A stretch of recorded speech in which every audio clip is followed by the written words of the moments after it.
ప్రపంచ యోగా దినోత్సవం సందర్భంగా కాకినాడ ఐడిఏ ఆధ్వర్యంలో ప్రపంచ యోగా దినోత్సవం సందర్భంగా యోగా శిక్షకులు రాము మాస్టర్ చే కాకినాడ ఐడిఏ సభ్యులు విద్యార్థులకు యోగా శిక్షణ కార్యక్రమాన్ని నిర్వహించారు.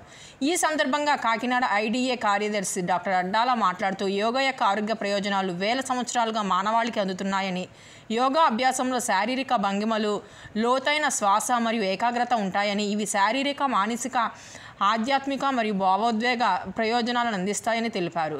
యోగాను సరిగ్గా అభ్యసించినప్పుడు అది మన శరీర వ్యవస్థకు సమతుల్యత మరియు ఆరోగ్యం మెరుగుపరచడంలో సహాయపడుతుందని, కండరాల బలం, రక్త ప్రసరణ, రోగనిరోధక శక్తిని పెంచుతుందని, రక్తపోటు నియంత్రణ, ఏకాగ్రత మరియు మంచి నిద్రను అందించడం వంటి ఆరోగ్య జీవితాన్ని అందిస్తుందని అన్నారు.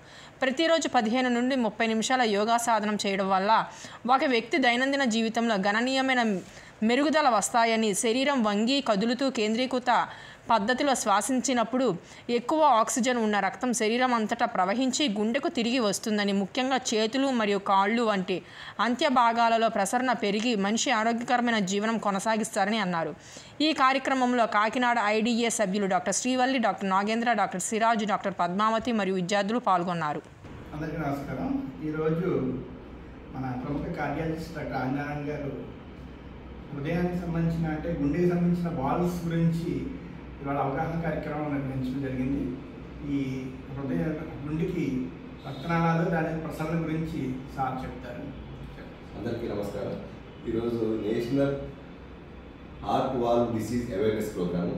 సో ఈ యొక్క మెయిన్ ప్రత్యేకత ఏంటంటే, దేశంలో ప్రజలందరికీ కూడాను హార్ట్ వాల్వ్ సంబంధించిన జబ్బులకు సంబంధించిన అవగాహన చాలా ముఖ్యం. మనం ప్రధానంగా గుండెలో 4 రకాల వాల్వ్ ఉంటాయి.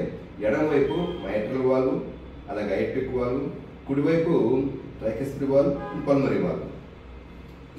ఈ వాల్వ్కి సంబంధించిన జబ్బులు సాధారణంగా కొంతమందిలో పుట్టుకతో వస్తాయి. సో వాటిని మనం సాధారణంగా ఐట్రిక్ వాల్వ్, పల్మరీ వాల్వ్, ఎపీసియా లేదా ట్రైకస్పిడ్ పుట్టుకతో వస్తాయి. కొన్ని జబ్బులు అక్వైర్డ్ వాల్వ్ హార్ట్ డిసీజ్ అంటారు. ఇవి mainly rheumatic heart disease, chronic rheumatic heart disease అంటారు. ఈ రుమాటిక్ హార్ట్ డిసీజ్ ఏంటంటే, ఎవరైతే 5 to 15 ఇయర్స్ 5 నుంచి 15 సంవత్సరాల వయసు ఉన్న పిల్లల్లో ఫస్ట్ జ్వరం అనేది వస్తుంది. ఆ జ్వరము, గొంతు నొప్పి, అలాగే పాలిఆర్థ్రాల్జియా, అలాగే ఒక్కొక్కసారి సినిమాన్ కొరియా. సో ఇవన్నీ వచ్చి అవి సరిగా ట్రీట్ చేయకపోతే అదేమవుతుందంటే, మనకు ఆ బ్యాక్టీరియా అనేది మనకు గుండెకు వ్యాపిస్తుంది. గుండెకు వ్యాపించడం వల్ల అనేది వాల్వ్ అనేది ఎఫెక్ట్ అవుతుంది. సో ఇది అలా కొంతకాలం పోయేసరికి ఓవర్ ఇయర్స్ రొమాటిక్ హార్ట్ డిసీజ్గా మనకి ఎఫెక్ట్ అవుతుంది అనమాట. సో అలాగే కొంతమంది ఏజ్తో పాటు కొన్ని జబ్బులు వస్తుంటాయి. వీటిని సాధారణంగా మనం యూజువల్గా అయోటిక్ వాల్వ్ చూస్తుంటాము. ఇది అలాగే మైట్రల్ వాల్వ్ కూడా చూస్తుంటాము. అయోటిక్ వాల్వ్లో వస్తే మన అయోటిక్ వాల్వ్ స్టెనోసిస్ వల్ల అయోటిక్ వాల్వ్ స్టెనోసిస్ వస్తుంది. సో ఈ యొక్క వాల్వ్ హార్ట్ డిసీజ్ వల్ల ముఖ్యమైన సిమ్టమ్స్ ఏంటంటే, సాధారణంగా ఈ జబ్బులు ఆయాసంతో కానీ రావచ్చు, లేదా ఒక్కొక్కసారి కందిరి పడిపోవటం కానీ, ఒక్కొక్కసారి గుండె దడ వచ్చి కానీ, సరే గుండె నొప్పి కానీ వచ్చి మనకి ప్రజెంట్ అవుతూ ఉంటారు. ఇవి సాధారణంగా కొంతమంది.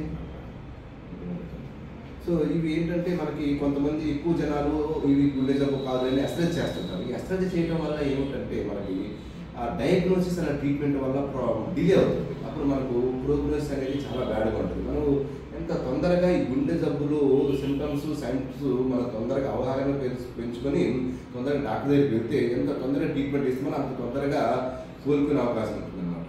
సో ఈ యొక్క రోజు ప్రత్యేక ఉద్దేశం ఏంటంటే, అందరిలో కూడాను గుండె వాల్వ్కి సంబంధించిన సిమ్టమ్స్, సైన్స్ అందరికీ కూడాను అవగాహన కల్పించే యొక్క రోజు ప్రముఖ ఉద్దేశం. అంటే ఎడిట్ చేసుకుంటాం.